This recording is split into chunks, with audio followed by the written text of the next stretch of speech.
Hi friends, welcome back to Raman tutorials. ಸ್ನೇಹಿತರೆ, ನಿಮಗೆ ಈಗಾಗಲೇ ತಿಳಿದಿರುವಂತೆ ಈ ದಿನ 13ನೇ ತಾರೀಕು ದಿವಸ ಅಂದರೆ ಜುಲೈ ತಿಂಗಳ 2024ರಂದು ಕೆಸೆಟ್ ನೋಟಿಫಿಕೇಶನ್ ಆಗಿದೆ. ಕೆಸೆಟ್ ನೀವು ಬರಿಬೇಕು ಅಂತ ನಿರೀಕ್ಷೆ ಮಾಡ್ತಾ ಇದ್ರೆ ಒಂದು ಖುಷಿಯಾದ ವಿಚಾರ. ಹಾಗೆಯೇ ತಯಾರಿ ಮಾಡೋದಕ್ಕೂ ಕೂಡ ಒಂದು ಮುನ್ಸೂಚನೆ ಅಂತ ಹೇಳ್ಬೋದು. ನೋಡಿ, ಈ ಕೆಸೆಟ್ ಎಕ್ಸಾಮ್ ಯಾವಾಗಿರುತ್ತೆ ಅಂದರೆ ನವೆಂಬರ್ 24, 2024ರಂದು ಇರುತ್ತೆ. ಹಾಗಾದರೆ ಅರ್ಜಿ ಏನಿದೆ ಆ ಅರ್ಜಿನ 22ನೇ ತಾರೀಕಿಂದ ನೀವು ಹಾಕ್ಬೋದು. ಇದೇ ತಿಂಗಳ 22ನೇ ತಾರೀಕಿಂದ 22/7/2024ರಿಂದ ಅರ್ಜಿನ ಹಾಕ್ಬೋದು. ಹಾಗೆ ಕೊನೆ ಲಾಸ್ಟ್ ಡೇಟಪ್ಪ ಅರ್ಜಿ ಹಾಕೋದಕ್ಕೆ ಅಂದರೆ 22 ಆಗಸ್ಟ್ 24. ಹಾಗೆ ನೀವು ಫೀಸ್ ತುಂಬೋದಕ್ಕೆ 26 ಆಗಸ್ಟ್ 24. ಹಾಗೆಯೇ ಎಕ್ಸಾಮ್ ಡೇಟ್ ನಾನು ಈಗಾಗಲೇ ಹೇಳಿದ್ದೀನಿ, ನವೆಂಬರ್ 24ಕ್ಕೆ ಎಕ್ಸಾಮ್ ಇರುತ್ತೆ. ಒಂದು ವೆಬ್ಸೈಟ್ ಏನಿದೆ, KE ವೆಬ್ಸೈಟ್ ಇದೆ ನೋಡಿ, ke.kar.nic.in. ಈ ವೆಬ್ಸೈಟಿಗೆ ಹೋಗಿ ನೀವು ಅರ್ಜಿನ ಹಾಕ್ಬೋದು, ರೈಟ್. ಹಾಗೆ 41 ವಿಷಯಗಳಿರುತ್ತೆ. ಹೀಗೆ ನೋಡಬೇಕಾದ್ರೆ ಏನಪ್ಪ ಈ ಎಕ್ಸಾಮ್ ಬರೆದವರು ಯಾವುದಕ್ಕೆ ಅರ್ಹರಾಗ್ತಾರೆ ಅಂತಂದರೆ, ಕರ್ನಾಟಕದ ಯಾವುದೇ ಮೂಲೆಯಲ್ಲಿರುವಂಥ ಯಾವುದೇ ವಿಶ್ವವಿದ್ಯಾನಿಲಯ ಆಗಿರ್ಬೋದು, ಅಥವಾ ಫಸ್ಟ್ ಗ್ರೇಡ್ ಕಾಲೇಜ್ ಅಂದರೆ ಡಿಗ್ರಿ ಕಾಲೇಜ್ ಆಗಿರ್ಬೋದು, ಅಥವಾ ಗೌರ್ಮೆಂಟ್ ಅಥವಾ ಏಡೆಡ್ ಅಥವಾ ಪ್ರೈವೇಟ್ ಯಾವುದೇ ಡಿಗ್ರಿ ಕಾಲೇಜಿಗೆ ನೀವು ಅಲ್ಲಿ ಸಹಾಯಕ ಪ್ರಾಧ್ಯಾಪಕರಾಗಿ ಕೆಲಸ ಮಾಡೋದಕ್ಕೆ ಬೇಕಾದಂಥ ಅರ್ಹತೆ ಇದಾಗಿರುತ್ತೆ. ಹೀಗೆ 68 CET ಬರಿಬೇಕಾದ್ರೆ TET ಪೇಪರ್ 2 ಎಲಿಜಿಬಲ್ ಆಗಬೇಕು. ಹಾಗೆಯೇ ನೀವು ಡಿಗ್ರಿ ಕಾಲೇಜ್ ಪ್ರೊಫೆಸರ್ ಆಗಬೇಕು ಅಂತಂದರೆ ಈ ಎಕ್ಸಾಮನ್ನು ಕ್ಲಿಯರ್ ಮಾಡೋದು ವೆರಿ ವೆರಿ ಇಂಪಾರ್ಟೆಂಟ್. ಹಾಗೆಯೇ ಇಲ್ಲಿ ಪ್ರವರ್ಗ 1, ಪ್ರವರ್ಗ 2, ಪ್ರವರ್ಗ 2, ಪ್ರವರ್ಗ 1, ಪ್ರವರ್ಗ 2A, ಹಾಗೆ 2B, ಹಾಗೆ 3A ಮತ್ತು 3B ಇವರೆಲ್ಲ ಅಭ್ಯರ್ಥಿಗಳು. ಹಾಗೆ ಜನರಲ್ ಅಭ್ಯರ್ಥಿಗಳು ಕೂಡ, ಹಾಗೆ ವಿಕಲಚೇತನರು, ತೃತೀಯಲಿಂಗಿಗಳು, SC ST ಇವರೆಲ್ಲ ಕೂಡ ಅರ್ಜಿಯನ್ನು ಹಾಕ್ಬೋದು. ಎಲ್ಲರೂ ಕೂಡ ಅರ್ಜಿಯನ್ನು ಹಾಕ್ಬೋದು. ಆದರೆ ಕಂಡೀಷನ್ ಅಪ್ಲೈ. ನೀವು ನಿಮ್ಮ PG ಅಂದರೆ ಪೋಸ್ಟ್ ಗ್ರಾಜುಯೇಷನ್ ಅಂದರೆ MA, MCom, MSc ಇವುಗಳಲ್ಲಿ, ಅಥವಾ MBA ಅಥವಾ ಈಕ್ವಲೆಂಟ್ ಟು PG ಇದರಲ್ಲಿ ನೀವು 55% ತೆಗೆದುಕೋಬೇಕು. ಈ ನೀವು SC ST ಹಾಗೆ ಕ್ಯಾಟಗರಿ 1, ಕ್ಯಾಟಗರಿ 2A, 2B ಮತ್ತು 3A, 3B ಅಭ್ಯರ್ಥಿಗಳಾಗಿದ್ದರೆ, ಒಂದು ಪಕ್ಷ ನೀವೇನಾದರೂ ವಿಕಲಚೇತನರಾಗಿದ್ದರೆ ಅಥವಾ ಥರ್ಡ್ ಜೆಂಡರ್ಗೆ ಸೇರಿದರೆ ನೀವು 50% ಇದ್ದರೆ ಸಾಕಾಗುತ್ತೆ. ಅಂದರೆ ನಿಮ್ಮ PG ಸ್ಕೋರ್ 50% ಇದ್ದರೆ, ತೃತೀಯ ಲಿಂಗಿಗಳಾಗಿದ್ದರೆ ಅಥವಾ ವಿಕಲಚೇತನರಾಗಿದ್ದರೆ ನೀವು ಓಕೆ, ಅರ್ಜಿನ ಹಾಕ್ಬೋದು. ಅದರ್ ದ್ಯಾನ್ ದಿಸ್ ಅಂದರೆ ತೃತೀಯ ಲಿಂಗಿಗಳು ಮತ್ತು ವಿಕಲಚೇತನ ಹೊರತುಪಡಿಸಿ ಇನ್ನು ಉಳಿದಂಥ ಯಾರೇ ಅರ್ಜಿ ಹಾಕಿದ್ರು ಕೂಡ ಅವರ PGಯಲ್ಲಿ 55% ತೆಗೆದುಕೊಳ್ಳೋದು ಕಂಪಲ್ಸರಿ, ರೈಟ್ರಾ. ಹಾಗೆ ಒಂದು ಪಕ್ಷ ನಾವು ಈಗಿನೋ ಅಡ್ಮಿಷನ್ ತೊಗೊಂಡಿದ್ದೀವಿ, ಫಸ್ಟ್ ಇಯರಲ್ಲಿ ಇದ್ದೀವಿ, ಸೆಕೆಂಡ್ ಇಯರ್ PGಯಲ್ಲಿ ಇದ್ದೀವಿ ಅಂದರೆ, ನಿಮ್ಮ MA, MCom, MSc ಅಲ್ಲಿ ಇದ್ದೀವಿ ಅಥವಾ ಈಕ್ವಲೆಂಟ್ ಯಾವುದರಲ್ಲಿ ಇದ್ದೀರಿ ಅಂದರೆ ನೀವು ಎಕ್ಸಾಮ್ನ ಬರಿಬೋದು. ಆದರೆ ಎಕ್ಸಾಮ್ ಬರೆದು 2 ವರ್ಷದೊಳಗೆ ಅಂದರೆ ನೀವು ನಿಮ್ಮ PGಯನ್ನು ಕಂಪ್ಲೀಟ್ ಮಾಡ್ಕೋಬೇಕು. You have to complete your PG. ಅದರ ಮಾರ್ಕ್ಸ್ ಕಾರ್ಡನ್ನು ಕೊಡಬೇಕು. ಆಗ ಮಾತ್ರ ನಿಮ್ಮ ಪ್ರಮಾಣ ಪತ್ರ ಏನಾಗುತ್ತೆ, ಇದು ಸಿಗುತ್ತೆ ನಿಮಗೆ, ರೈಟಾ. ಅಮ್ಮ ತಗೊಳ್ಳಿ. ಹಾಗೆಯೇ ಸ್ನಾತಕೋತ್ತರ ಪದವಿ ಅಂದರೆ ನಾನು ನಿಮಗೆ ಹೇಳ್ತೀನಿ, ಒಂದು ಪಕ್ಷ ಕೆಲವೊಂದು 41 ಸಬ್ಜೆಕ್ಟ್ಸ್ ಇದೆ ಅಂತ ನಾನು ನಿಮಗೆ ಹೇಳಿದ್ದೀನಿ. ಆ 41 ಸಬ್ಜೆಕ್ಟ್ಸಲ್ಲಿ ಕೆಲವು ಸಬ್ಜೆಕ್ಟ್ಸ್ಗಳು ನಿಮ್ಮಲ್ಲಿ ಈ ಲಿಸ್ಟಲ್ಲಿ ನಾನು ಮುಂದೆ ಹೇಳ್ತೀನಿ ಆ ಲಿಸ್ಟಲ್ಲಿದೆ ಅಂತೇಳಿ. ಆ ಲಿಸ್ಟಲ್ಲಿ ನೀವೇನಾದರೂ ಇರಲಿಲ್ಲ ಅಂದರೆ ನೀವು ನೀಟ್ ಅಥವಾ UGC ಮಾಡುವ NET ನೀಟ್ ಅದನ್ನು ಬರೀಬೇಕು. ನೆಟ್ ಎಕ್ಸಾಮನ್ನು ಬರೀಬೇಕು. NET ನೆಟ್ ಎಕ್ಸಾಮ್ ಬರ್ಕೋಬೇಕು. ಇದನ್ನು ಬರೆಯೋದು ಇದ್ದೇ ಇರುತ್ತೆ. 41 ವಿಷಯಗಳಿದೆ. ಆ 41 ವಿಷಯಗಳಲ್ಲಿ ಯಾವ್ದಾದ್ರು ವಿಷಯಗಳಲ್ಲಿ ನೀವು ಇಲ್ಲ ಅಂದರೆ ಅದನ್ನು ಮಾಡಲೇಬೇಕು. ಒಂದು ಪಕ್ಷ ನೀವೇನಾದ್ರು 1991 ಸೆಪ್ಟೆಂಬರ್ 19ರೊಳಗೆ ನಿಮ್ಮ PGಯನ್ನು ಮುಗಿಸಿದ್ರೆ, ಹೌದಾ, ನಿಮಗೆ 10% ವಿನಾಯಿತಿ ಕೊಡ್ತಾರೆ. 1991ರ ಸೆಪ್ಟೆಂಬರ್ 10ರೊಳಗೆ ನೀವೇನಾದರೂ ಸೆಪ್ಟೆಂಬರ್ 19ರೊಳಗೆ ನೀವು ನಿಮ್ಮ MA, MSc, MComಗಳು ಮಾಡಿದರೆ ನೀವು ಒಂದು 5% ಡಿಸ್ಕೌಂಟ್ ಸಿಗುತ್ತೆ. ಅಂದರೆ ನೀವು 55% ಬದಲಾಗಿ 50% ಇತ್ತು ಅಂದರೆ, ನೀವು 91ರ ಒಳಗಡೆ ನೀವು ಎಕ್ಸಾಮನ್ನು ತೊಗೊಂಡಿದ್ರೆ, ನಿಮ್ಮ ರಿಸಲ್ಟ್ ಬಂದಿದ್ದರೆ ನಿಮಗೆ 5% ಡಿಸ್ಕೌಂಟ್ ಇರುತ್ತೆ, ವಿನಾಯಿತಿ, ಹೌದಾ. ಅಲ್ಲದ ಹಾಗೆ ನೀವೇನಾದರೂ GM 1 ಬಿಟ್ಟು ಬೇರೆ ಯಾವುದೇ ಕ್ಯಾಟಗರಿಯಲ್ಲಿ ನೀವು ಕ್ಯಾಟಗರಿನ ಕ್ಲೈಮ್ ಮಾಡ್ತೀರಿ ಅಂತಂದರೆ ನೀವು ಆ ಕೆಟಗರಿ ಸರ್ಟಿಫಿಕೇಟನ್ನು ಹಾಕೋದು ಅವಶ್ಯಕತೆ ಇರುತ್ತೆ. ಹಾಗೆಯೇ ಹೊರ ರಾಜ್ಯದ ಅಭ್ಯರ್ಥಿಗಳಿಗೆ ಯಾವುದೇ ಮೀಸಲಾತಿ ಇಲ್ಲಿ ಇರೋದಿಲ್ಲ. ಹಾಗಾಗಿ ತಲೆ ಕೆಡಿಸ್ಕೊಳ್ಳೋಕೆ ಹೋಗ್ಬೇಡಿ. ಹೊರ ರಾಜ್ಯದ ಅಭ್ಯರ್ಥಿಗಳು ಅಂದರೆ ಹೊರ ರಾಜ್ಯದವರು ಆಗಿದ್ದರೆ. ಹಾಗೆಯೇ ಒಂದು ಪಕ್ಷ ನೀವು ಈಗಾಗಲೇ ಕೆಸೆಟ್ಟನ್ನು ಹೋದ ವರ್ಷ 2023ರಲ್ಲಿ ಅಥವಾ 2023ಕ್ಕಿಂತ ಮೊದಲು ಏನಾದರೂ ಪಾಸ್ ಆಗಿದ್ದರೆ ಮತ್ತೊಮ್ಮೆ ಅರ್ಜಿ ಹಾಕಕ್ಕೆ ಹೋಗ್ಬೇಡಿ. ಕಣ್ಣು ತಪ್ಪಿ ಕೂಡ ಅರ್ಜಿ ಹಾಕಕ್ಕೆ ಹೋಗ್ಬೇಡಿ. ಆ ರೀತಿ ಏನಾದರೂ ಹಾಕಿದರೆ ನಿಮ್ಮ ರಿಸಲ್ಟನ್ನು ಹೆಲ್ಡ್ ಮಾಡ್ತಾರೆ. ಜೊತೆಗೆ ನೀವು ಕೂಡ ಈ ಎಕ್ಸಾಮು ಬರೆಯೋದಕ್ಕಾಗಲ್ಲ, ಹಾಕಿರೋ ರಿಸಲ್ಟ್ ಕೂಡ ಹೋಗುತ್ತೆ. ಈಗಾಗಲೇ ಪಾಸ್ ಆಗಿದ್ದರೆ ಮತ್ತೆ ಅರ್ಜಿಯನ್ನು ಕೆಸೆಟ್ಟಿಗೆ ಹಾಕಬೇಡಿ. ದಯವಿಟ್ಟು ಗಮನ ಕೊಟ್ಟು ಕೇಳಿ. ಹಾಕಿದರೆ ನೀವು ಡಿಸ್ಕ್ವಾಲಿಫೈ ಆಗಿಬಿಡ್ತೀರ. ನೆನಪಿಟ್ಕೊಳ್ಳಿ, ಈ ಮಾಹಿತಿ ನಿಮಗೆ ಮುಖ್ಯ ಆಗುತ್ತೆ. ಹಾಗೆಯೇ ಯಾವುದೇ ಎಷ್ಟು ಸರ್ ಏಜ್ ಎಷ್ಟಿರಬೇಕು ಅಂದರೆ ಯಾವುದೇ ಮಿತಿ ಇಲ್ಲ. ನೀವು ಯಾರು ಬೇಕಾದರೂ ಎಕ್ಸಾಮ್ನ ಬರಿಬೋದು, ರೈಟಾ? ಹಾಗೆಯೇ ಮತ್ತೊಂದಿಷ್ಟು ವಿನಾಯಿತಿ ಇದೆ. ಕೆಲವರಿಗೆ ವಿನಾಯಿತಿ ಇದೆ. ಏನಪ್ಪ ವಿನಾಯಿತಿ ಅಂತಂದರೆ, ನೀವೇನಾದರೂ ಕೆಲಸ ಮಾಡ್ತಿದ್ರೆ ಅಂದರೆ ಕರ್ನಾಟಕ ರಾಜ್ಯದಲ್ಲಿ ಸಹಾಯಕ ಪ್ರಾಧ್ಯಾಪಕರ ಹುದ್ದೆ, ವಿಶ್ವವಿದ್ಯಾಲಯ, ಫಸ್ಟ್ ಗ್ರೇಡ್ ಕಾಲೇಜು, ಹೈಯರ್ಸ್ ಇಲ್ಲಿ ನೇಮಕವಾಗಬೇಕು ಅಂದ್ಕೊಂಡಿದ್ರೆ ಅಭ್ಯರ್ಥಿಗಳು ಕಡ್ಡಾಯ ಕೆಸೆಟ್ ಅಥವಾ NET ಪಾಸ್ ಆಗಿರಲೇಬೇಕು ಅಂತ ನಿಯಮ ಇದೆ, ಹೌದಾ? ಹಾಗಾದರೆ ನೀವು ಒಂದು ಪಕ್ಷ ನೀವು UGC ಏನು ಮಾಡುತ್ತೆ, ಕರೆಯುತ್ತೆ. UGC ಕಾಲಕಾಲಕ್ಕೆ ಹೊರಡಿಸುವ ನಿಬಂಧನೆಗಳು ಮತ್ತು UGCಯ ಮಾರ್ಗಸೂಚಿ ಹಾಗೆ ಅಧಿನಿಯಮಗಳ ಅನ್ವಯ ಕೆಸೆಟ್ ಅರ್ಹತೆ ಪರೀಕ್ಷೆಯಿಂದ ವಿನಾಯಿತಿ ನೀಡಲ್ಲ. ಕೆಲವರಿಗೆ ಅವರು ಒಂದು ರೂಲ್ಸನ್ನು ಮಾಡಿ ಒಂದು ಪಕ್ಷ ನಿಮಗೆ ಅಲ್ಲಿ ವಿನಾಯಿತಿ ಕೊಟ್ಟಿದ್ರೆ, ಕೆಸೆಟ್ ನೆಟ್ಟಲ್ಲಿ ವಿನಾಯಿತಿ ಇದ್ದರೆ ಆ ವಿನಾಯಿತಿ ಇಲ್ಲಿ ಕೂಡ ಅಪ್ಲೈ ಆಗುತ್ತೆ. ಬಿಡಿ. ಈಗ ನೀವು ಎಕ್ಸಾಮ್ ಪಾಸ್ ಮಾಡ್ಕೊಂಡ್ರೆ ಏನಪ್ಪ ಲಾಭ ಅಂತಂದರೆ, ನೀವು ಡಿಗ್ರಿ ಕಾಲೇಜಲ್ಲಿ ಸಹಾಯಕ ಪ್ರಾಧ್ಯಾಪಕರಾಗಿ ಕೆಲಸ ಮಾಡೋದಕ್ಕೆ ಅರ್ಹತೆಯನ್ನು ಹೊಂದ್ತೀರ. ಓಕೆ. ಹಾಗೆಯೇ ಜೂನ್ 1, 2002 ನಂತರ ಯಾರೆಲ್ಲ ಕೆಸೆಟ್ ಪಾಸ್ ಆಗಿದ್ದಾರೆ ಅವರೆಲ್ಲ ಎಕ್ಸಾಮ್ ತಗೊಂಡ್ರೆ ಎಕ್ಸಾಮಲ್ಲಿ ಅವರು ಕಾಂಪೀಟ್ ಮಾಡ್ಬೋದು. ಅಂದರೆ 2002ರ ಜೂನ್ 1ರ ಒಳಗೆ, ಜೂನ್ 1ರ ನಂತರ ಯಾರೆಲ್ಲ ಕೆಸೆಟ್ ಪಾಸ್ ಮಾಡ್ಕೊಂಡಿದ್ರಿ ಅವರು ಡಿಗ್ರಿ ಕಾಲೇಜ್ ಪ್ರೊಫೆಸರ್ ಹುದ್ದೆಗೆ ಅರ್ಹರು ಅನ್ನುವಂಥ ಮಾಹಿತಿ ಇದೆ. ಫೀಸ್ ಎಷ್ಟು ಕಟ್ಟಬೇಕು ಸರ್ ಅಂತಂದರೆ, ನೋಡಿ, SC ST ಪ್ರವರ್ಗ 1 SC ST ಮತ್ತು ವಿಕಲಚೇತನರು ಹಾಗೆ ತೃತೀಯಲಿಂಗಿಗಳಿಗೆ 700 ರೂಪಾಯಿ ಇದೆ. ಇನ್ನುಳಿದ ಎಲ್ಲರಿಗೂ ಕೂಡ 1000 ರೂಪಾಯಿ ಫೀಸ್ ಇದೆ. ಓಕೆ. ನೀವು ವೆಬ್ಸೈಟಿಗೆ ವಿಸಿಟ್ ಕೊಟ್ಟು ನೀವು ಏನು ಮಾಡ್ಕೋಬೋದು, ಇದನ್ನು ಪಡಿಬೋದು. ಓಕೆ. ಹಾಗೆಯೇ ಬೇರೆ ರೀತಿ ನೀವು ಮನಿ ಆರ್ಡ್ರು, ಡಿಮ್ಯಾಂಡ್ ಡ್ರಾಫ್ಟ್ ಏನು ಮಾಡೋಕ್ಕೆ ಬರಲ್ಲ. ನೀವು ವೆಬ್ಸೈಟ್ಗೆ ಹೋಗಿ ಅರ್ಜಿನ ಹಾಕ್ಬೋದು. 2 ಪೇಪರ್ ಇರುತ್ತೆ. ಪೇಪರ್ 1 ಮತ್ತು ಪೇಪರ್ 2 ಇರುತ್ತೆ. ಪೇಪರ್ 1 100 ಮಾರ್ಕ್ಸ್ಗೆ ಇರುತ್ತೆ. ಪೇಪರ್ 2 200 ಮಾರ್ಕ್ಸ್ಗೆ ಇರುತ್ತೆ. ಪೇಪರ್ 1ನಲ್ಲಿ 50 ಕ್ವಶನ್ಸ್ ಬರುತ್ತೆ. Each question carry 2 marks. 51 ಕ್ವಶನಿಗೆ 2 marks ಇರುತ್ತೆ. ಹಾಗೆಯೇ 200 ಮಾರ್ಕ್ಸ್ನ ಈ ಪೇಪರ್ಗೆ, ಎರಡನೇ ಪೇಪರಲ್ಲಿ 100 ಪ್ರಶ್ನೆಗಳಿರುತ್ತೆ. ಇಲ್ಲಿ ಕೂಡ ಒಂದು ಪ್ರಶ್ನೆಗೆ 2 ಅಂಕಗಳು ಹಾಗೆಯೇ ಇರುತ್ತೆ. ಒಂದು 3 ಗಂಟೆ ಟೈಮ್ ನಿಮಗೆ ಸಿಗುತ್ತೆ. ಆ 3 ಗಂಟೆ ಅವಧಿಯಲ್ಲಿ 10ರಿಂದ 1ರ ಅವಧಿಯಲ್ಲಿ ನೀವು ಈ ಪರೀಕ್ಷೆಗಳನ್ನು ಬರೀಬೇಕಾಗತ್ತೆ. ಪೇಪರ್ 1 ಮತ್ತು ಪೇಪರ್ 2ನ ಅಟೆಂಡ್ ಮಾಡಬೇಕಾಗತ್ತೆ 3 ತಾಸಲ್ಲಿ. ಹಾಗೆಯೇ ಯಾವುದೇ ಕಾರಣಕ್ಕೂ ಎಕ್ಸಾಮ್ ಮಧ್ಯೆ ನಾನು ಹೋಗ್ತೀನಿ ಎದ್ದೋಗ್ತೀನಿ ಅಂತಂದರೆ ಆಗೋದಿಲ್ಲ. ಪೇಪರ್ 1ನಲ್ಲಿ ಏನಿರುತ್ತಪ್ಪ ಅಂತ ನಿಮಗೆ ತಲೆಯಲ್ಲಿತ್ತು ಅಂತಂದರೆ, ಜನರಲ್ ನಾಲೆಜ್ ಇರುತ್ತೆ. ಹಾಗೆ ಟೀಚಿಂಗ್ ಮತ್ತು ರಿಸರ್ಚ್ ಏನಿದೆ, ರಿಸರ್ಚ್ ಆಪ್ಟ್ಯೂಡ್ ಮತ್ತು ಟೀಚಿಂಗ್ ಆಪ್ಟ್ಯೂಡ್, ಆಮೇಲೆ ಜನರಲ್ ನಾಲೆಜ್, ಇದ್ರ ಮೇಲೆ ಪ್ರಶ್ನೆಗಳು ಇರುತ್ತೆ. ಹಾಗೆಯೇ ನೀವು ಸಾಮಾನ್ಯ ತಿಳುವಳಿಕೆ, ನಿಮ್ಮ ಗ್ರಹಿಸುವ ಕೌಶಲ್ಯ, ಯೋಚನಾ ಶಕ್ತಿ, ಸಾಮರ್ಥ್ಯ, ಇವುಗಳ ಮೇಲೆ ಪ್ರಶ್ನೆ ಇರುತ್ತೆ. ಸಿಲೆಬಸ್ಸನ್ನು ನಿಮಗೆ ಡೀಟೇಲ್ ಆಗಿ ಮುಂದೆ ಹೇಳ್ತೀನಿ. First paper ಇಷ್ಟಿರುತ್ತೆ.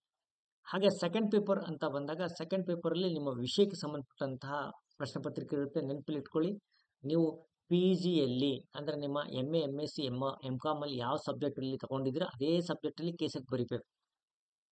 ಬೇರೆ ಸಬ್ಜೆಕ್ಟಲ್ಲಿ ಬರೆಯೋದಕ್ಕೆ ಅವಕಾಶ ಇರೋದಿಲ್ಲ. ಇದನ್ನು ಚೆನ್ನಾಗಿ ನೆನಪಲ್ಲಿ ಇಟ್ಕೋಬೇಕು ತಾವು. ನೋಡಿ, ಒಂದು ಹೇಗೆ ರಿಸಲ್ಟ್ ಬರುತ್ತಪ್ಪ ಅಂತಂದರೆ, ನೀವು 2 ಪತ್ರಿಕೆಯಲ್ಲಿ ಒಂದು 40% ತಗೊಂಡ್ರೆ ನೀವು ಒಂದು ಲಿಸ್ಟಲ್ಲಿ ಬರೋದಕ್ಕೆ ಎಲಿಜಿಬಲ್. 2 ಪತ್ರಿಕೆಯಲ್ಲಿ ಸೇರಿಕೊಂಡು 40% ಇರಬೇಕು. ಅಂದರೆ ಫಸ್ಟ್ ಪತ್ರಿಕೆಯಲ್ಲಿ 40 ಮಾರ್ಕ್ಸ್, ಮಿನಿಮಮ್ 40 ಮಾರ್ಕ್ಸ್. ಸೆಕೆಂಡ್ ಪತ್ರಿಕೆಯಲ್ಲೂ ಕೂಡ 40 ಮಾರ್ಕ್ಸ್. 40 ಮಾರ್ಕ್ಸ್ ಅಂದರೆ ಸೆಕೆಂಡ್ ಪತ್ರಿಕೆಯಲ್ಲಿ 80 ಮಾರ್ಕ್ಸ್ ಆಗುತ್ತೆ. 200 ಮಾರ್ಕ್ಸಿಗೆ 80 ಆಗುತ್ತೆ. ಮೊದಲ ಪೇಪರ್ಲಿ 40 ತೆಗೆದುಕೊಳ್ಳೋದು ಕಡ್ಡಾಯವಾಗಿರುತ್ತೆ.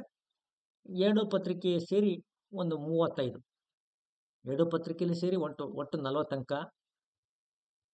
ಓಕೆ. ಅಥವಾ ಇದು GMನವರು ಇಷ್ಟು ತಗೊಳ್ಳೇಬೇಕು, 40% ತಗೊಳ್ಳೇಬೇಕು. ಅಂದರೆ ಮೊದಲ ಪೇಪರಲ್ಲಿ 40, ಎರಡನೇ ಪೇಪರಲ್ಲಿ 80 ತೆಗೆದುಕೊಳ್ಳೋದು ಕಡ್ಡಾಯ. ಹಾಗೆ ಇನ್ನುಳಿದ ಕೆಟಗರಿಯವರು ಅವರು 35% ಅಂದರೆ ಮೊದಲ ಪೇಪರ್ನಲ್ಲಿ 35, ಎರಡನೇ ಪೇಪರಲ್ಲಿ 70 ತೆಗೆದುಕೊಂಡ್ರೆ ನೀವು ಲಿಸ್ಟಿಗೆ ಕನ್ಸಿಡರ್ ಅಂತಂದ್ರೆ ಲಿಸ್ಟಲ್ಲಿ ಬರ್ಬೋದು, ಆದರೆ ಇದಕ್ಕೆ ಕಂಡೀಷನ್ ಅಪ್ಲೈ ಆಗುತ್ತೆ. ಟೋಟಲ್ ಏನಿದೆ ಎಷ್ಟು ಸ್ಲಾಟ್ ಅಲ್ಲಿರುವಂಥ ಒಂದು 6% ಜನರನ್ನ ಮಾತ್ರ ಅವ್ರು ಏನು ಮಾಡ್ತಾರೆ, ಕ್ವಾಲಿಫೈ ಮಾಡ್ತಾರೆ. ಅಂದರೆ 100 ಜನ ಅರ್ಜಿನ ಹಾಕಿದ್ರೆ 100 ಜನದಲ್ಲಿ ಅರ್ಜಿಯಲ್ಲಿ ಒಂದು ಲೆಕ್ಕಾಚಾರದ ಮೇಲೆ 6% ಅಂತ ತೆಗಿತಾರೆ. ಆ ಲೆಕ್ಕಾಚಾರ ಕೆಳಗಡೆ ಇದೆ, ನಾನು ನಿಮಗೆ ಹೇಳ್ತೀನಿ. ಓಕೆ, ಹಾಗೇನೆ ಇದು ನಿಮಗೆ ತಿಳ್ಕೊಬೇಕಾಗಿರುವಂಥ ಒಂದು ಮುಖ್ಯವಾದ ಅಂಶಗಳು. ಇಲ್ಲಿ ಸಾಮಾನ್ಯ ಅಭ್ಯರ್ಥಿಗಳು ಏನಿದೆ ಅವರಿಗೆ ಒಂದು ಕ್ಯಾಲ್ಕುಲೇಷನ್ ಪ್ರಕಾರ ಅವ್ರು ಕಟ್ ಆಫ್ ನಿಲ್ಲಿಸ್ತಾರೆ ಈ ಕ್ಯಾಲ್ಕುಲೇಷನ್ ಪ್ರಕಾರ. ಹಾಗೆ OBC ಏನಿದೆ ಅವರಿಗೆ ಈ ಕಟ್ ಆಫ್ ಅನ್ವಯ ಏನು ಮಾಡ್ತಾರೆ, ಕಟ್ ಆಫ್ ಪರ್ಸೆಂಟೇಜನ್ನು ನಿಲ್ಲಿಸ್ತಾರೆ. ಓಕೆ, ಹಾಗೆ ಪಾಠ್ಯಕ್ರಮವನ್ನು ನೀವು KE ವೆಬ್ಸೈಟ್ಗೆ ಹೋಗಿ ನೀವು ಹಳೆ ಕ್ವಶನ್ ಪೇಪರ್ಸು ಡೌನ್ಲೋಡ್ ಮಾಡ್ಕೋಬೇಕು. ಅದರ ಲಿಂಕ್ ನಮ್ಮ ಟೆಲಿಗ್ರಾಮ್ ಗ್ರೂಪಲ್ಲಿ ಹಾಕ್ತೀನಿ. ಹಾಗೆ ಇಲ್ಲಿರುವಂಥ ಪಾಠ್ಯಕ್ರಮವನ್ನು ವೆಬ್ಸೈಟಿಗೆ ಹೋಗಿ ನೀವು ಡೌನ್ಲೋಡ್ ಮಾಡ್ಕೋಬೇಕು. ಯಾವೆಲ್ಲ ಎಕ್ಸಾಮ್ಸ್ ಪೇಪರ್ಸ್ ಇರುತ್ತೆ ಇಲ್ಲಿ ನೋಡ್ಕೊಳ್ಳಿ, ನೆನ್ಪಿಟ್ಕೊಳ್ಳಿ.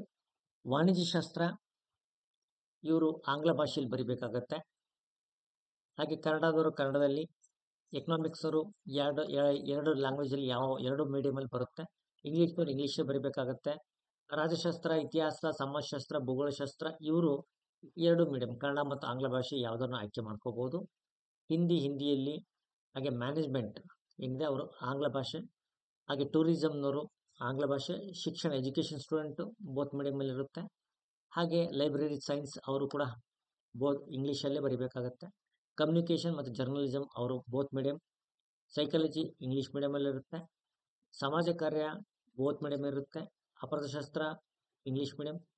ಕಾನೂನು ಇಂಗ್ಲೀಷ್ ಮೀಡಿಯಂ. ಸಂಸ್ಕೃತದಲ್ಲಿ ಇರುತ್ತೆ. ದೈಕ್ಷಿಣ ಬೋತ್ ಮೀಡಿಯಂ. ಜನಪದ ಸಾಹಿತ್ಯ ಬೋತ್ ಮೀಡಿಯಂ. ಉರ್ದುನಲ್ಲಿರುತ್ತೆ. ಆಮೇಲೆ ಪಬ್ಲಿಕ್ ಅಡ್ಮಿನಿಸ್ಟ್ರೇಷನ್ ಬೋತ್ ಮೀಡಿಯಂ. ಗಣಕಯಂತ್ರ ಇಂಗ್ಲೀಷ್. ಮತ್ತು ಈ ವಿಜ್ಞಾನಕ್ಕೆ ಸಂಬಂಧಪಟ್ಟಂತಹ ಏನೆಲ್ಲ ವಿಷಯಗಳಿದೆ ನೋಡಿ, ಗಣಿತ, ರಸಾಯನಶಾಸ್ತ್ರ, ಜೀವಶಾಸ್ತ್ರ, ಪರಿಸರ ವಿಜ್ಞಾನ, ಗೃಹ ವಿಜ್ಞಾನ, ಹೋಮ್ ಸೈನ್ಸ್, ಹಾಗೆ ಎಲೆಕ್ಟ್ರಾನಿಕ್ ಸೈನ್ಸ್, ಹಾಗೆ ಭೂವಿಜ್ಞಾನಗಳು ಇವೆಲ್ಲರೂ ಕೂಡ ಇಂಗ್ಲೀಷ್ನಲ್ಲಿ ಬರಿಬೇಕಾಗುತ್ತೆ. ಹಾಗೆಯೇ ಪುರಾತತ್ವಶಾಸ್ತ್ರ, ಮಾನವಶಾಸ್ತ್ರ, ಮರಾಠಿಯಲ್ಲಿ, ತತ್ವಶಾಸ್ತ್ರ ಮತ್ತು ಮಹಿಳಾ ಅಧ್ಯಯನ, ಭಾಷಾಶಾಸ್ತ್ರ, ಹಾಗೆ ಪ್ರದರ್ಶಕ ಕಲೆಗಳು, ಸಂಗೀತ, ದೃಶ್ಯ ಕಲೆಗಳು ಇವೆಲ್ಲವೂ ಕೂಡ ಏನಿದೆ ಇವೆಲ್ಲವೂ ಕೂಡ ಇಂಗ್ಲೀಷ್ ಮತ್ತು ಕನ್ನಡ ಮೀಡಿಯಮಲ್ಲಿ ಇರುತ್ತೆ. ಇಷ್ಟು ವಿಷಯ ಬಿಟ್ಟು ನಿಮಗೇನಾದರೂ ಮತ್ತೊಂದು ವಿಷಯ ನೀವು ಓದ್ಕೊಂಡಿದ್ರೆ PG ನೀವು ನೆಟ್ ಬರಿಬೇಕಾಗುತ್ತೆ. ಬೇರೆ ದಾರಿನೇ ಇಲ್ಲ, ನೆಟ್ಟೇ ನಿಮಗೆ ದಾರಿ. ಹಾಗೆಯೇ ಅರ್ಥಶಾಸ್ತ್ರ ಅಂದರೆ ಒಂದು ಡೆಫಿನೇಷನ್ ಕೊಟ್ಟಿದ್ದಾರೆ. ಅರ್ಥಶಾಸ್ತ್ರ ಮತ್ತು ಕೋಆಪರೇಷನ್ ಬರೆದವರೆಲ್ಲ ಬರಿಬೇಕಾಗತ್ತೆ. ಮ್ಯಾನೇಜ್ಮೆಂಟ್ ಅಂದ ತಕ್ಷಣ ನೀವು 2 ವರ್ಷದ್ದು PGನಾರ ಮಾಡಿರ್ಬೋದು, ಅಥವಾ 2 ವರ್ಷದ್ದು PG ಡಿಪ್ಲೊಮಾರ ಮಾಡ್ಕೊಂಡಿದ್ರೆ ನೀವು ಮ್ಯಾನೇಜ್ಮೆಂಟಿಗೆ ಬರಿಬೋದು. ಜನಪದ ಸಾಹಿತ್ಯ ಅಂದರೆ ಜನಪದ ಸಾಹಿತ್ಯ ಹಿಂಗೆ ಲಿಂಕ್ ಇರುವಂಥ ಸಬ್ಜೆಕ್ಟ್ಸನ್ನು ಓದಿದ್ರೆ ಜನಪದ ಸಾಹಿತ್ಯ ಬರಿಬೋದು. ಭೌತಶಾಸ್ತ್ರದಲ್ಲಿ ಏನೆಲ್ಲ ವಿಷಯಗಳಿದೆ ನೋಡಿ, ಫಿಸಿಕ್ಸ್, ಅಪ್ಲೈಡ್ ಫಿಸಿಕ್ಸ್ ಎಲ್ಲ ಇದೆ, ನೀವೆಲ್ಲ ಭೌತಶಾಸ್ತ್ರದಲ್ಲಿ ಬರಿಬೋದು. ಗಣಿತಕ್ಕಿರುವಂಥ ಅಪ್ಲೈಡ್ಗಳು ಏನೆಲ್ಲ ಇದೆ ನೋಡಿ, ಇವರೆಲ್ಲರೂ ಕೂಡ ಗಣಿತ ವಿಜ್ಞಾನವನ್ನು ಬರಿಬೋದು. ರಸಾಯನಶಾಸ್ತ್ರದಲ್ಲಿ ಬರುವಂಥ ಅಪ್ಲೈಡ್ ಏನಾದರೂ PG ಮಾಡಿದರೆ ನೀವೆಲ್ಲ ರಸಾಯನಶಾಸ್ತ್ರ ಬರಿಬೋದು. ಹಾಗೆ ಸೇಮ್ ಜೀವವಿಜ್ಞಾನ, ಭೂವಿಜ್ಞಾನ, ಪುರಾತತ್ವ, ಹಾಗೆ ಮಹಿಳಾ ಅಧ್ಯಯನ ಅಭ್ಯರ್ಥಿಗಳು. ಒಂದು ನೆನ್ಪಿಟ್ಕೊಳ್ಳಿ, ಪರೀಕ್ಷಾ ಕೇಂದ್ರಗಳು ಏನಿದೆ ಆ ಪರೀಕ್ಷಾ ಕೇಂದ್ರಗಳು ಹೀಗಿದೆ. ಈ ಪರೀಕ್ಷಾ ಕೇಂದ್ರದಲ್ಲಿ ನಿಮಗೆ ಹತ್ತಿರ ಇರುವ ಯಾವುದೇ ಪರೀಕ್ಷಾ ಕೇಂದ್ರವನ್ನು ನೀವು ಆಯ್ಕೆ ಮಾಡ್ಕೋಬಹುದು. ಜಿಲ್ಲೆಗಳು ಸಾಕಷ್ಟಿದೆ, ಆದರೆ ಎಲ್ಲ ಜಿಲ್ಲೆಗಳಿಲ್ಲ. ಕೇವಲ ಈ ಬೆಂಗಳೂರು, ಬೆಳಗಾವಿ, ಬಳ್ಳಾರಿ, ಬೀದರ್, ದಾವಣಗೆರೆ, ಧಾರವಾಡ, ಕಲಬುರಗಿ, ಮೈಸೂರು, ಶಿವಮೊಗ್ಗ, ತುಮಕೂರು, ಉಡುಪಿ, ವಿಜಯಪುರದವರು ಈ ಭಾಗದಲ್ಲಿ ಬರಿಬೇಕು. ಆದರೆ ಕೇವಲ ಕೆಲವೊಂದು 18 ವಿಷಯಗಳಿದೆ. KSETನಲ್ಲಿ ಕೆಲವು 18 ವಿಷಯಗಳಿಗೆ ಕೇವಲ 12 ಕೇಂದ್ರಗಳು ಕೊಟ್ಟಿದ್ದಾರೆ. ಓಕೆ, ಭಾಗ ಏನಲ್ಲಿ ನೀಡಲಾದ ಆಯ್ದ 18 ವಿಷಯಗಳಿಗೆ KSET ಪರೀಕ್ಷೆಯನ್ನು ಕರ್ನಾಟಕದ ರಾಜ್ಯದ ಮೇಲ್ಕಂಡ 12 ಕೇಂದ್ರಗಳಲ್ಲಿ ನಡೆಸ್ತಾರೆ. ಉಳಿದವುಗಳು ಅಂದರೆ ನೋಡಿ ಯಾವುದಪ್ಪ 18 ವಿಷಯಗಳು ಅಂತಂದರೆ ಕಾಮರ್ಸ್, ಕನ್ನಡ, ಅರ್ಥಶಾಸ್ತ್ರ, ಇಂಗ್ಲೀಷ್, ರಾಜ್ಯಶಾಸ್ತ್ರ, ಇತಿಹಾಸ, ಸಮಾಜಶಾಸ್ತ್ರ, Hindi, management, education, library, SUPW, PE, ಹಾಗೆ ಕಂಪ್ಯೂಟರ್ ಸೈನ್ಸ್, ಫಿಸಿಕ್ಸ್, ಮ್ಯಾಥ್ಸ್, ಹಾಗೆ ಕೆಮಿಸ್ಟ್ರಿ, ಬಯಾಲಜಿ. ಇವರು ಮಾತ್ರ ಈ ಮೇಲಿನ ಕೇಂದ್ರಗಳಲ್ಲಿ ಹೋಗಿ ತಾವು ನೋಂದಾಯಿಸ್ಕೋಬಹುದು, ಅಂದರೆ ಇಲ್ಲಿ ಎಕ್ಸಾಮ್ನ ಬರಿಬೋದು. ಒಂದು ಪಕ್ಷ ಇವುಗಳ ಹೊರತಾಗಿ ನಿಮ್ಮ ವಿಷಯಗಳು ಬೇರೆ ಆಗಿದ್ದರೆ ಒಂದು 23 ವಿಷಯಗಳ ಲಿಸ್ಟ್ ಮಾಡಿದ್ದಾರೆ. ಜಿಯೋಗ್ರಫಿ, ಟೂರಿಸಂ, ಹಾಗೆಯೇ ಕಮ್ಯುನಿಕೇಷನ್, ಸೈಕಾಲಜಿ, ಕ್ರಿಮಿನಾಲಜಿ, ಲಾ, ಸಂಸ್ಕೃತ್, ಜನಪದ ಸಾಹಿತ್ಯ, ಹಾಗೆಯೇ ಉರ್ದು, ಪಬ್ಲಿಕ್ ಅಡ್ಮಿನಿಸ್ಟ್ರೇಷನ್, ಪರಿಸರ ವಿಜ್ಞಾನ, ಗೃಹ ವಿಜ್ಞಾನ, ವಿದ್ಯುನ್ಮಾನ ವಿಜ್ಞಾನ, ಭೂವಿಜ್ಞಾನ, ಪುರಾತತ್ವಶಾಸ್ತ್ರ, ಮಾನವಶಾಸ್ತ್ರ, ಮರಾಠಿ, ತತ್ವಶಾಸ್ತ್ರ, ಮಹಿಳಾ ಅಧ್ಯಯನ, ಭಾಷಾಶಾಸ್ತ್ರ, ಈ ಪ್ರದರ್ಶಕ ಕಲೆಗಳು, ಹಾಗೆ ಸಂಗೀತ, ದುರ್ದರ್ಶಕ ಕಲೆಗಳು. ಇವರು ಈ ಏನು ಮಾಡ್ತಾರೆ, ಇವರಿಗೆ ಬೆಂಗಳೂರೇ ಆಧಾರ. ಬೆಂಗಳೂರು ಬಿಟ್ಟರೆ ಬೇರೆ ಎಲ್ಲೂ ಬರೆಯೋದಕ್ಕೆ ಆಗಲ್ಲ. ಈ 23 ವಿಷಯಗಳಿರ್ತಾರೆ, ಇವರು ಬೆಂಗಳೂರಿಗೆ ಹೋಗಿ ಎಕ್ಸಾಮನ್ನು ಬರೀಬೇಕಾಗತ್ತೆ. ಈ 23 ವಿಷಯದವರು ಮೇಲೆ 18 ವಿಷಯದವರಿಗೆ ಸಾಕಷ್ಟು ಆಯ್ಕೆಗಳಿದೆ. ತಮ್ಮ ಹತ್ತಿರದ ಆಯ್ಕೆಗಳನ್ನು ತಾವು ಪಡಿಬಹುದು. ಹಾಗೆ ನೋಡೋಕ್ಕೋದ್ರೆ ಬೆಂಗಳೂರು ವಿಭಾಗದವರಿಗೆ ಬೆಂಗಳೂರು ಇದೆ, ಹಾಗೆ ದಾವಣಗೆರೆ ಇದೆ. ಓಕೆ, ಬೆಳಗಾವಿ ವಿಭಾಗದವರಿಗೆ ಬೆಳಗಾವಿ ಇದೆ, ಮತ್ತು ಧಾರವಾಡ ಇದೆ. ಕಲಬುರಗಿ ವಿಭಾಗದವರಿಗೆ ಕಲಬುರಗಿ ಇದೆ. ಬೆಂಗಳೂರು ವಿಭಾಗದಲ್ಲಿ ಶಿವಮೊಗ್ಗ ಕೂಡ ಬರುತ್ತೆ, ತುಮಕೂರು ಬರುತ್ತೆ. ಓಕೆ, ಕಾರವಾರ ವಿಭಾಗದವರಿಗೆ ಕರಾವಳಿ ವಿಭಾಗದಲ್ಲಿ ಉಡುಪಿ ಬರುತ್ತೆ. ಉಡುಪಿ ಉತ್ತಮವಾಗಿದೆ. ವಿಜಾಪುರ. ಹೀಗೆ ಯಾವುದಾದ್ರು ಒಂದು ಆಯ್ಕೆ ಮಾಡಿಕೊಂಡು ತಾವು ಪರೀಕ್ಷೆಯನ್ನು ಬರಿಬೋದು ಸ್ನೇಹಿತರೆ. ಅದನ್ನು ನೆನಪಿಟ್ಕೊಳ್ಳಿ. ಹಾಗೆಯೇ ನೀವು ನೆನಪಿಟ್ಕೊಳ್ಬೇಕು, ಯಾವುದೇ ರೀತಿ ನೀವು ವೆಬ್ಸೈಟಿಗೆ ಹೋಗಿ ಅರ್ಜಿನ ಹಾಕಬೇಕು. ಬೇರೆ ರೀತಿ ಯಾವುದೇ ದಾರಿ ಇಲ್ಲ. ವೆಬ್ಸೈಟ್ಗೆ ಹೋಗ್ಕೊಂಡೇ ನೀವು ಏನು ಮಾಡಬೇಕು, ಆ ಅರ್ಜಿನ ತಾವು ಹಾಕಲೇಬೇಕು. ಬೇರೆ ದಾರಿ ನಿಮಗೆ ಇಲ್ಲ. ಹಾಗೆ ಪ್ರಿಂಟೆಡ್ ಏನು ಬರುತ್ತೆ, ನಿಮಗೇನು ಪ್ರಿಂಟನ್ನು ತಗೊಳ್ತೀರಲ್ಲ ಅರ್ಜಿ ಹಾಕಿದ್ದು, ಅದನ್ನು ನೀವು ಎತ್ತಿಟ್ಕೋಬೇಕು. ಬೇಕಾದರೆ ನೀವು 1 or 2 ಜೆರಾಕ್ಸ್ ಮಾಡಿ ಇಟ್ಕೊಳ್ಳಿ, ಅದನ್ನು ಕಳ್ಕೊಬೇಡಿ. ಹಾಗೆ ನೀವು ಫೋಟೋ ಏನು ಮಾಡ್ತೀರಾ, JPG ಫಾರ್ಮ್ಯಾಟಲ್ಲಿ ಅದನ್ನು ಸ್ಕ್ಯಾನ್ ಮಾಡಿ ಇಟ್ಕೋಬೇಕು. ಫೈಲನ್ನ ಅಪ್ಲೋಡ್ ಮಾಡಬೇಕಾಗತ್ತೆ. ನೀವು ಫೀಸನ್ನು ಮಾತ್ರ ಆನ್ಲೈನ್ ಮೂಲಕನೇ ತಗೋಬೇಕಾಗತ್ತೆ. ನಿಮಗೆ ಮುಂದೆ ಹಾಲ್ ಟಿಕೆಟ್ ಬರುತ್ತೆ, ಅದನ್ನು ಡೌನ್ಲೋಡ್ ಮಾಡ್ಕೋಬೇಕು, ಅದು ಅಲ್ಲೇ ಕೂಡ. ಹಾಗೆಯೇ ನೀವು ಪ್ರವೇಶ ಪತ್ರದ ಕಾಯಂ ಪ್ರತಿಯನ್ನು KEಯಿಂದ ನೀಡಲಾಗೋದಿಲ್ಲ. ನಾವು ಯಾವುದೇ ಹಾರ್ಡ್ ಕಾಪಿನ ಹಾಲ್ ಟಿಕೆಟ್ ನಿಮ್ಮ ಮನೆ ಕಳಿಸಲ್ಲ, ನೀವೇ ಡೌನ್ಲೋಡ್ ಮಾಡ್ಕೋಬೇಕು. ಜೊತೆಗೆ ನೀವು ನಿಮ್ಮ ಆಧಾರ್ ಕಾರ್ಡು, ID ಪ್ರೂಫ್ ಯಾವುದಾದ್ರೂ ಇಟ್ಕೊಂಡು ಎಕ್ಸಾಮ್ ಹಾಲಿಗೆ ಹೋಗಬೇಕು. ಇವೆಲ್ಲ ಒಂದಿಷ್ಟು ನಿಯಮಗಳಿದೆ. ಮುಂದೆ ನೋಡೋಣ, ಅವಕಾಶ ಸಿಕ್ಕಾಗ ಅವುಗಳನ್ನು ಹೇಳ್ತಾ ಹೋಗೋಣ. ನೋಡಿ, ಇಷ್ಟು ಮಾಹಿತಿನ ನಾನು ನೀಡೋ ಪ್ರಯತ್ನವನ್ನು ಮಾಡಿದ್ದೀನಿ. ನಿಮಗೆ ಹೇಗೆ ಅನ್ನಿಸ್ತು, ಯಾವುದಾದ್ರು ಅಂಶಗಳು ಬಿಟ್ಟೋಗಿದ್ದರೆ, ನಿಮ್ದು ಯಾವುದಾದ್ರೂ ಡೌಟ್ ಇದ್ದರೆ ನಾವು ದಯವಿಟ್ಟು ಅದನ್ನು ತಿಳಿಸ್ಬೋದು. ಅದನ್ನು ನೆಕ್ಸ್ಟ್ ವಿಡಿಯೋದಲ್ಲಿ ಕ್ಲಾರಿಫೈ ಮಾಡುವಂಥ ಪ್ರಯತ್ನವನ್ನು ನಾವು ಮಾಡ್ತೇವೆ. Thank you so much. ಹಾಗೆ ಮೊದಲ ಬಾರಿ ನೋಡ್ತಾ ಇದ್ದರೆ ಸಬ್ಸ್ಕ್ರೈಬ್ ಮಾಡ್ಕೊಳ್ಳಿ, ಅದು ತಮ್ಮ ಹಿತದಲ್ಲಿರುತ್ತೆ. Thank you.